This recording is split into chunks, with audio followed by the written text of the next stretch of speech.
want to begin now with some breaking news. Rapper Lil Durk is charged in a for hire plot. Lil Durk's real name is Durk Bank, and he is from Chicago. This is his mugshot from Florida, where he was arrested last night. When the judge announced Durk's release date, he collapsed to the floor. This reaction came after police revealed a new evidence file titled The End of Durk Banks. The file allegedly links Durk to having a role in King Von's death. To understand his release date, it's crucial to examine this new evidence, which reportedly begins with Vonnie's own father providing info. I'm gonna give you this. It's a back door and I got all the pieces. That's all I'm gonna tell you. As Durk asked Vonnie, is it open?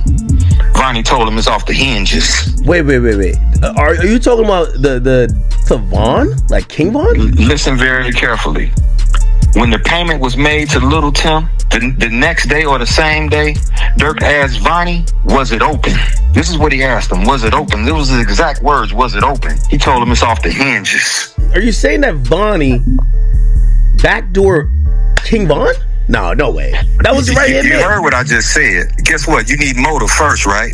I got bankers. That'll testify that or will make a contract or make a statement to you and let you know that this is the amount of money he had, this is what he had, this is that another. You need motive first and foremost. I got text messages from the lawyer letting you know that who told on Durk before, who told on Von before he died. The files even include clips of academics questioning Vonnie's father about why Durk would want King Von gone. Investigators noted that at the time of Von's death, Durk and Von were both tied to an ongoing case that was later resolved through a private settlement. This raised suspicions that Durk may have struck a behind-the-scenes deal with federal authorities. Why would Durk want Von?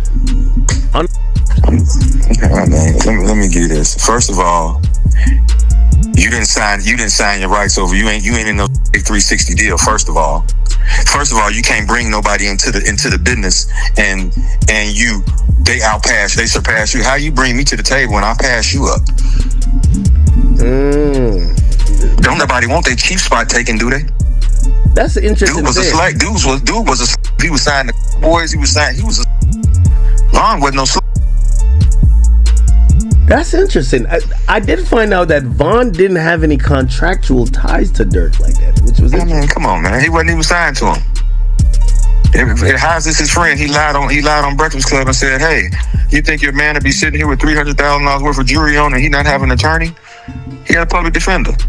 A viral tweet soon spread online, reading, Von's dad leaking that Durk had Von dealt with makes me wonder why Durk always goes live on IG whenever someone close passes. He went live right after the deaths of Von Lullab and FBG Duck, leading fans to believe Durk uses IG Live as a real-time alibi. At the same time, Vonnie's father expressed anger over his son allegedly turning federal. Another tweet followed, claiming, Vonnie's father reveals Vonnie was behind the orchestrations involving Lil Pab and King Von. No, he ain't take my rights. He ain't respond no back to me because this is on a tablet. He on a jail tablet when I sent that to him. He ain't respond nothing else to him. I told you he can't take my advice because they plan.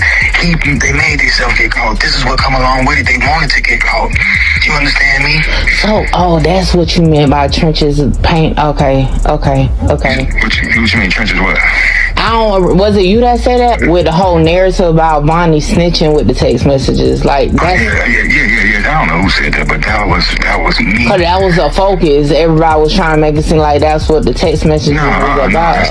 That's just saying what he finna cop out to and this, that, and and with me saying Von, some people like, man, what, he gonna tell on some words on Von? I ain't gonna lie, I said that in my video. I'm free to know what the Von name was for. No, he ain't gonna tell him no Von. You gonna tell it just like you orchestrated you orchestrated this, and guess who you work for? Lonnie's father comes from the streets, where the rule is simple. If someone snitches on you, you can snitch right back, and he didn't hold back. Soon after, it was announced that Chicago rapper Durk's sister-in-law had called King Von's cousin, Vonnie, a rat and a snitch amid Durk's murder-for-hire case. In court today, Durk's file was updated to show that he's no longer in Bureau of Prisons custody, meaning he's been released most likely on house arrest. From there, Durk allegedly got his hands on a cell phone and messaged someone close. But that person later flipped on Vonnie, leaking incriminating texts. One of Vonnie's leaked messages read, yeah, I'm trying to plea out to a 32. The base for M for hire is 43, which is life. I get -2 points for the plea, -1 for early plea, -2 for no background. That leaves me at 27 points, 5 to 7 years. It's better than going to trial. I might get an elbow. Don't want them to do me like them other boys.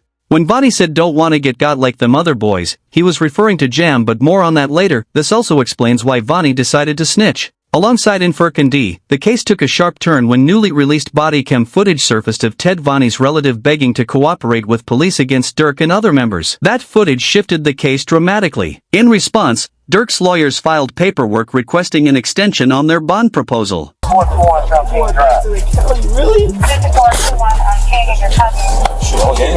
Dude had a. What about that? A man had a with an extended clip. That's cool though, right? At that moment, Ted was taken to the police station. Before even stepping inside, tears streamed down his face as he pleaded with an officer, "I'll tell you everything about the passings." Desperate to avoid being locked up, Ted tried to bargain his way out, but it was already too late. Come on.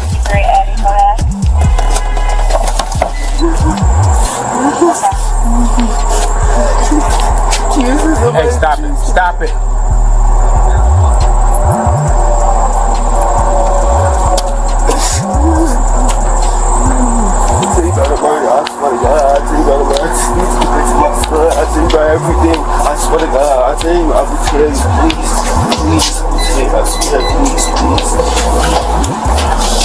Once placed in the holding cell, Ted broke down in tears. All he wanted was a chance to expose the street members he knew were guilty and secure a way out of jail. Hey, hold on, you gotta relax for me, because I can't understand it. Relax. What's the number? Stop saying what you saying, man. We're gonna see what we can do for you, alright? We gonna see what we can do for you. You gotta relax for me. Relax, man. I'm gonna get a buzz in prison. Relax. Give me No, I'm saying, what you talking about? I'm trying to get that. Since D is Ted's older brother, when court paperwork surfaced showing someone with their family's last name cooperating, everyone assumed it was D, but in reality, it had been Ted all along. With both Ted and Vonnie turning informants, it seems their family may have convinced them not to throw their lives away. But while their decisions improved their own situations, Durk's circumstances only continue to spiral. Earlier today, news broke that Chicago rapper Durk was involved in an altercation inside jail. Shortly after, Baby tweeted, "I don't care about nothing else other than Durk right now. Free the bro." The streets quickly connected this to the report that Durk's longtime day one homie, Glee, had been killed in Chicago the night before, a sign that members of their circle were being directly targeted. This raises the pressing question: who is seeking revenge against the F members? Adding fuel to speculation, fans noticed that on the very same day F affiliates were being hit, both Quando Rondo and Lil Tim released interviews.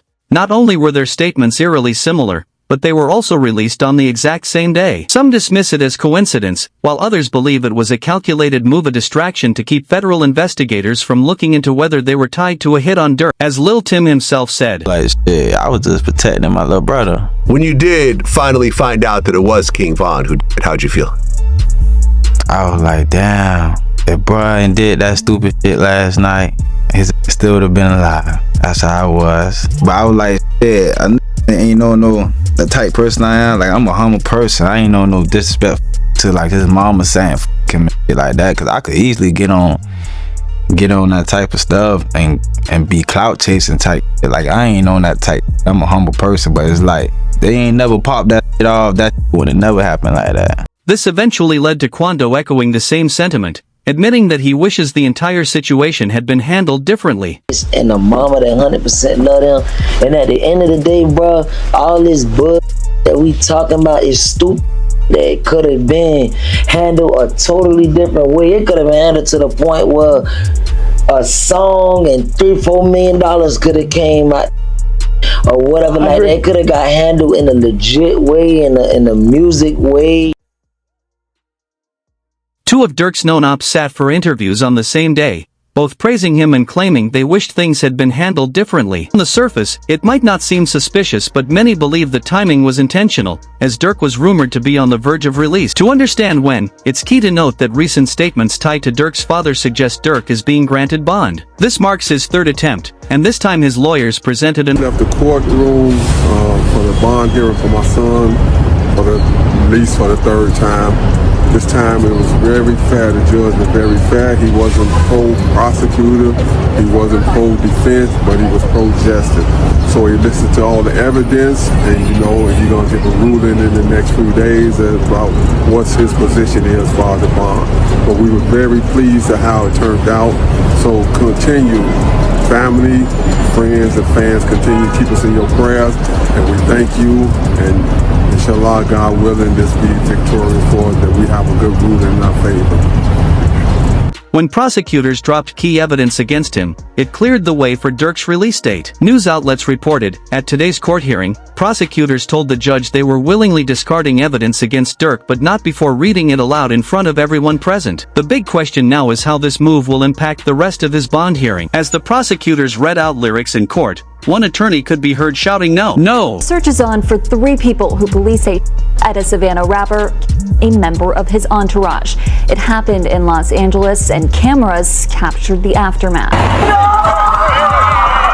This man, a passenger in that car, frantic at the sight.